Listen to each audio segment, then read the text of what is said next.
नवाज शरीफ बर्तानिया से यूरोप गए या फरार हुए, वीजा के क्या मसाइल थे, असल वजह सामने आ गई। तफसीलात के मुताबिक नवाज शरीफ को सिफारती पासपोर्ट मिलने के बाद उनकी यूरोप रवानगी की असल वजह सामने आ गई। नवाज शरीफ बर्तानिया में अपने कयाम को कानूनी जवाज देने के लिए यूरोप रवाना हुए। जराये के मुताबिक कानूनी तौर पर बर्तानिया में विजिट वीजे पर 6 माह से ज्यादा मुस्तकिल कयाम की इजाजत नहीं है। नवाज शरीफ को कोरोना वायरस की आलमी वबा की वजह से बर्तानिया में मजीद कयाम की तौसीह मिलती रही। बाद अज़ां कोरोना की सूरत हाल में बेहतरी आने के बाद होम ऑफिस ने नवाज शरीफ के कयाम में मजीद तौसीह की दरख्वास्त मुस्तरद कर दी थी। नवाज शरीफ होम ऑफिस के फैसले के खिलाफ अपील लेकर अदालत भी गए थे।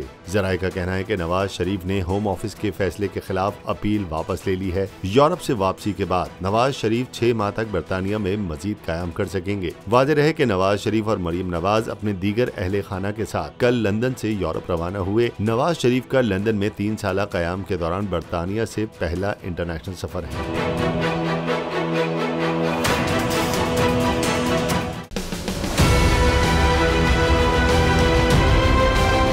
मैं आज बोल्ड टीवी वाले शोएब शेख को, उन्होंने उसकी जिंदगी को खतरा हो गया। पहले उसको था अरशद शरीफ को, आज शोएब शेख का मुझे पैगाम आया, उसको धमकियां दे रहे हैं कि उसको मारेंगे। इस सिर्फ के बोल्ड टीवी हमें उठा रहा है। बोल्ड ने हमेशा हक और सदाकत का साथ दिया, सच के साथ खड़ा रहा। हम हैं मिसाल अब्र, मगर इस हवा से हम डर कर सिमट ही जाएंगे, ऐसे भी हमने। बड़ी मुश्किलात, बड़े बड़े चैलेंजेस, सिर्फ बोल खड़ा रहा, बोल डटा रहा। बोल को है जरूरत अवाम के दुआओं की। इज़हार आज़ादी के लिए, पाकिस्तान के लिए, पाकिस्तानी अवाम के लिए।